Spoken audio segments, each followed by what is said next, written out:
Sœurs et frères dans le Christ, bonjour et bienvenue à cette méditation en ce samedi. Le texte que nous lisons aujourd'hui, qui est fameux et que nous connaissons bien, la parabole du semeur. Le texte de Luc au chapitre 8, en fait, nous permet de nous poser une question fondamentale. La question est celle-ci. Quel est le niveau de ta vie spirituelle en ce moment? Comment est ta vie spirituelle en ce moment? Quand on parle de vie spirituelle, on n'entend pas directement tout l'ensemble de prières compliquées et difficiles à faire, de neuvaines fortes. Ce n'est pas seulement ça. C'est tout ce qui nourrit ton esprit, surtout la relation avec la parole de Dieu. C'est ça l'important, c'est ça qui est entendu dans ce discours. Et Jésus utilise la parabole du semeur pour nous parler de ça. Ce dont il veut, c'est sur quoi il veut s'appesantir, ce n'est pas tellement la semence en elle-même, c'est la terre. C'est la terre. Comment est-ce que ta terre a été travaillée? La terre de ton cœur, comment a-t-elle travaillée? Est-ce qu'elle est prise en compte? Est-ce que tu en prends soin? Pour que la semence puisse germer, il faut la nourrir, il faut prendre soin de cela. Les différents terrains dont il parle, en fait, ont quelque chose en commun. C'est que rien de ce qui est sur ce terrain n'est arrivé là par hasard. Ce n'est pas le terrain en lui-même. C'est ta responsabilité. S'il y a des pièges sur ton terrain, ça veut dire que tu as laissé qu'on les mette là. Rien, le démon ne fait rien. Il ne peut pas entrer quelque part si on ne l'a pas invité à y entrer.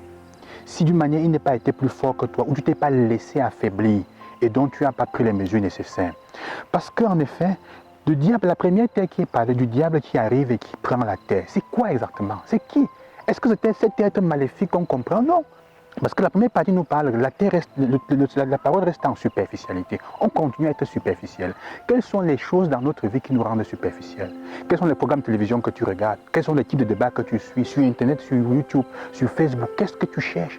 Des choses peut-être superficielles qui ne te permettent pas, qui ne te poussent pas à aller en profondeur dans la réflexion. Comment seras-tu capable d'entrer en profondeur dans la méditation de la parole de Dieu puisque ta vie quotidienne est faite de superficialité? Et la parole de Dieu demande quelqu'un, un cœur qui soit capable d'aller en profondeur. C'est ça le diable, tout ce qui te sépare de la possibilité d'entrer en profondeur dans la parole de Dieu, il arrivera là. Alors la question des pierres, toutes ces choses-là qui empêchent que la parole aille dans profondeur, qu'elle mette racine fondamentalement. Qu'est-ce qui empêche que dans ton cœur la parole prenne racine? Elle va prendre racine dans quelle terre? Tu nourris de quoi? C'est le deuxième aspect. Et le troisième aspect, justement, c'est toute la question des ronces. Et c'est aussi tous les problèmes qu'on a. L'autre dans lequel Jésus cite les choses intéressantes quand il parle des ronces. Il dit, il y a les soucis de la vie. Après les soucis vient l'amour, la richesse. Et après la richesse, il y a les plaisirs de la vie. Ce sont les soucis du monde. C'est pour le monde. Après, ça te porte à chercher la richesse à tout prix. Et enfin, à aimer les plaisirs de la vie.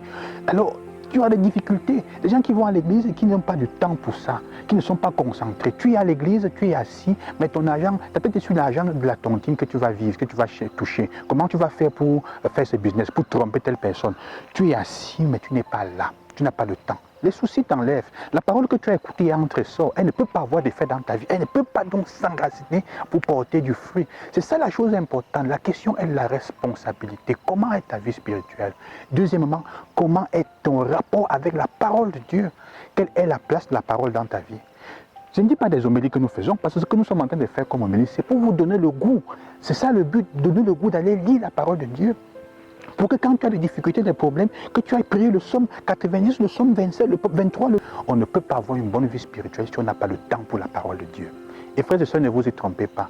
Si tu n'es pas ancré dans la parole de Dieu, tu ne peux pas faire de combat spirituel. La preuve, Jésus, quand il va au désert, qu'est-ce qui arrive? On nous dit qu'il combattait les tentations du démon avec la parole. Tu connais combien de textes bibliques par cœur que tu peux dire avec assurance? Combien? Ça veut dire que notre foi, parfois, comme chrétiens, nous sommes superficiels. On est à ce niveau. Ici, le grain reste en superficie. Il ne peut pas produire de fruits. Il ne peut pas produire de fruits. Que le Seigneur vous accompagne, nos frères et sœurs, qu'il vous aide en ce moment à vous rendre compte, à vous poser la question et à chercher au moins chaque jour à lire un verset biblique et à l'apprendre pour construire votre relation avec le Christ. La vie spirituelle est une vie dans l'esprit avec quelqu'un, une relation avec Jésus. Ce n'est pas d'abord intellectuel, ce n'est pas tout l'ensemble des connaissances que tu as sur la Bible ou sur Jésus. C'est le fait que dans ton cœur, cela te pousse à prendre des décisions. Quelle est la décision que tu as prise en ces jours qui est le fruit de ta connaissance de la parole de Dieu et où tu peux dire, connaître la parole, apporter du fruit dans mon cœur. Bonne journée, que le Seigneur vous accompagne et qu'il vous soutienne.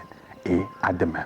n'oubliez pas d'aller cliquer sur notre page WhatsApp, YouTube, d'aller cliquer pour vous abonner, pour continuer à recevoir les méditations. Bonne journée.